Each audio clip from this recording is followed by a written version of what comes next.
Düşmüsən bu axşam yenə yadıma, dolanır fikrimdə xəyalım qardaş. Kaş gələ biləydim mənim yanıma, görəydim bir kərə can alan qardaş.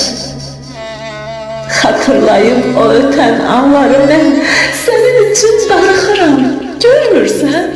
O dünyadan bu dünyaya gəlmirsən, bari yuxuda ol qanağım qardaş. Heç olmasa yuxularda görüşək, rüyamda danışaq, gülək, dərdləşək. Səni məndən vaxtsız apardı fələk, getdin qışa döndü baharım qardaş.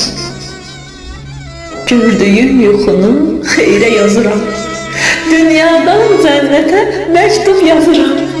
Cavab yaz, de ki mən görüşə hazıram, yaşayım həsrətin vüsalın qardaş, yaşayım həsrətin